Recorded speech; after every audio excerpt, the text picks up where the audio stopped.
फक्त 2 रुपयामध्ये कितीही महागडी साडी असो, डिझायनर साडी असो की अशी पैठणी साडी असो, त्यावरती कितीही डाग असो, घरच्या घरी साफ करण्याची ही ट्रिक तुम्हाला खूप कामी येईल. आता बऱ्याचदा आपण अशा हेवी साड्या नेहमी धुत नाही आणि जर ही खूप घाण झाली असेल तर आपण बाहेर ड्राय क्लिनिंगसाठी देतो.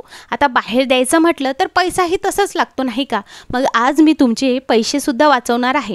आता तुम्ही बघू शकता ही माझ्याकडे पैठणी ही मी 2 ते 3 वेळा जी आहे ती घातली आहे. आणि असं म्हणतात ना की आपण जेव्हा जास्त पैशांची साडी घेतो किंवा महागडी साडी घेतो तर मग ती नेहमी धुवायला नाही पाहिजे. तिची शाईन तर खराब होते पण ती साडीसुद्धा खराब होते.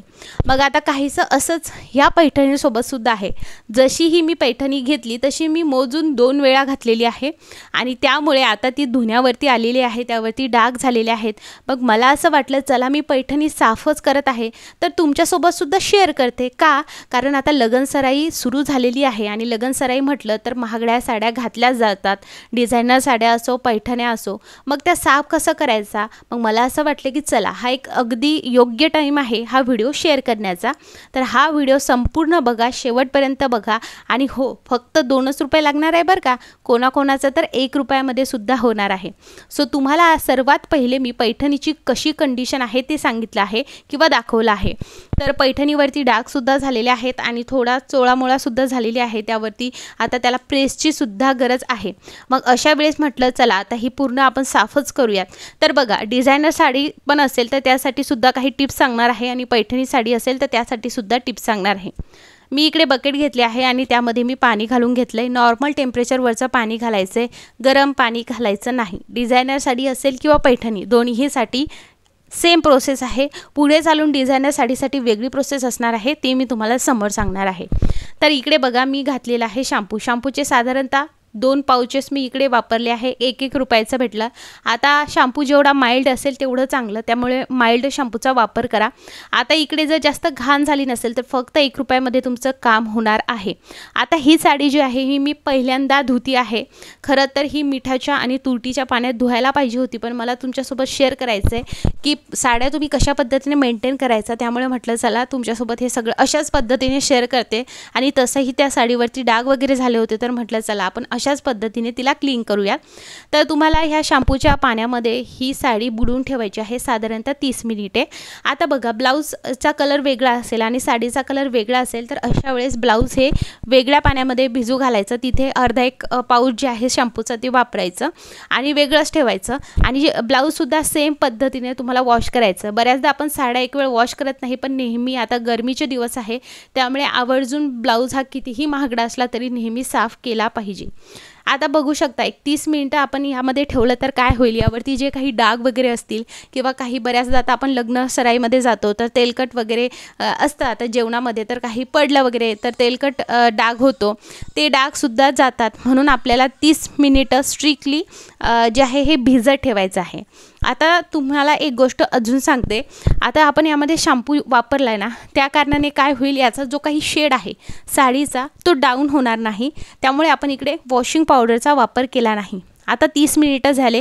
याला कोणत्याही प्रकारचा ब्रश तुम्हाला लावायचा नाही आहे आणि मेन म्हणजे आपल्याला हे काही दगडावरती घासायचं सुद्धा नाही आहे. आता बघा, बऱ्याचदा साडीचा जो काही फॉल असतो ना त्याचा कलर निघत असतो आणि साडीचा फॉलच शक्यतोवर जो आहे त्याची की साडीची खालची बॉर्डर आहे ना ती जास्त मळालेली असते, जी की आपण असे पायाच्या साईडनं असतं ना, खालच्या साईडनं, म्हणून मग ती तुम्हाला अशा पद्धतीने बघा मी तुम्हाला व्हिडिओमध्ये दाखवते, असं एकावरती एक हातानेच एकमेकांवरती घासायचं आहे. अशाने काय होईल, जे काही डाग किंवा काही घाण झालं असेल ते निघण्यास खूप मदत होईल. आता जिथे कुठे डाग असेल पडलेला तर तो डागसुद्धा त्याच पद्धतीने घासा. जर तुम्हाला वाटलं निघत नाही मग अशा वेळेस स्लाइटली थोडासा ब्रश मारला तरी चालेल. 2 ते 3 वेळेस तुम्हाला स्वच्छ पाण्याने हे पिळून घ्यायचं आहे. पिळून म्हणजे काय, फक्त पाण्यातून काढायचं आहे, त्याला तुम्हाला गोल असं पिळून घ्यायचं नाही. बघा, असं घ्यायचं नाही, फक्त तुम्हाला पाण्यात बुडवायचं आहे. एक्स्ट्रा जे काही पाणी आहे ते तुम्हाला कशा पद्धतीने ड्रेन आउट आउट करायचं ते सांगते. तर जेव्हा तुम्ही पाण्यामधनं ही साडी अशी पिळून घ्याल, एखाद्या दोरीवरती अशा पद्धतीने ठेवायची आहे किंवा तुम्ही नळावरती सुद्धा ठेवू शकता. याचं पूर्ण पाणी गेल्यानंतर आपण ही सुकवण्यासाठी टाकणार आहोत, म्हणजे जेणेकरून तुम्हाला काय होईल की याला पिळायची गरज पडणार नाही. पिळलं ना की त्या साडीवरती जास्त सुरकुत्या पडतात. जर डिझायनर साडी असेल तर मग आपल्याला जे आहे त्यावरचे जे काही स्टोन वगैरे असतात किंवा टिकल्या वगैरे असतात त्या निघण्याची शक्यता असते. आता बघा, आत्तापर्यंत आपण जी प्रोसेस केली आहे ती डिझायनर साडीसाठी सुद्धा आणि पैठणीच्या साडीसाठी सुद्धा सेम आहे. आता जेव्हा तुम्ही ही साडी सुकवण्याकरता टाकत आहात तर तुम्हाला बिलकुल उन्हामध्ये टाकायचं नाही. डिझायनर साडी असो अथवा पैठणी साडी असो, सावलीतच साडी वाळवायला घालायची आहे. उन्हामध्ये ठेवलं तर त्याचा शेड डाऊन होऊ शकतो, त्यामुळे सावलीतच तुम्हाला हे ठेवायचं आहे. आणि अगदी व्यवस्थितरित्या ती सुकल्या जाते, व्यवस्थित वाळली जाते. आणि वाळल्यानंतर तुम्हाला काय प्रोसेस करायची ती मी समोर सांगणार आहे.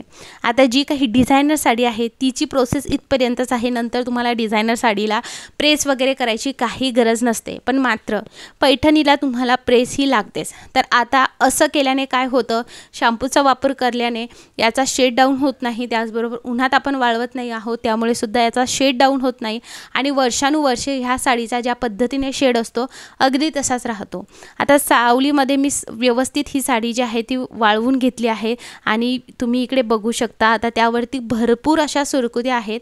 आता एकतर तुम्ही हे बाहेर सुद्धा देऊ शकता प्रेसला वगैरे, किंवा मग घरी सुद्धा तुम्ही प्रेस करू शकता. जेव्हा तुम्ही प्रेस करणार आहात त्यानंतर तुम्ही बघणार आहात साडी अगदी नव्यासारखी झाली आहे. तुमचे भरपूर असे पैसे वाचतात. सगळ्यात मेन गोष्ट म्हणजे सांगू का, जे काही डाग वगैरे असतात ते कितीही स्ट्रॉंग असले तरी निघण्यास खूप मदत होते. आणि कसं आहे, आपण जर महागड्या साड्या घातल्या ना तर आपण त्या दिवशी थोडीशी जास्तच काळजी घेतो की त्यावरती काही सांडायला नको किंवा कोणता डाग पडायला नको. त्यामुळे ह्या साड्या आपण ज्या पद्धतीने वापरतो त्याच पद्धतीने त्या क्लिनिंगसुद्धा त्याच पद्धतीने केल्या की त्या जास्त वर्ष टिकण्यास खूप मदत होते. आणि सगळ्यात महत्त्वाचं, कोणतीही साडी असली ना तर ती व्यवस्थितरित्या वॉश केली आणि व्यवस्थितरित्या तुम्ही वापरली तर ती साडी एंडिंगपर्यंत डाऊन होत नाही, त्याचा शेड डाऊन होत नाही. सो अशा पद्धतीने आता तुम्ही प्रेस करून घेऊ शकता. आता बऱ्याचदा काय होतं की आपण ह्या साड्या नेहमी वापरत नाही, मग नेहमी न वापरल्या कारणाने आपण ह्या कपाटामध्ये ठेवतो. मग ना याच्यामध्ये एखाद्या वेगळ्या प्रकारचा कुंबट असा वास येतो.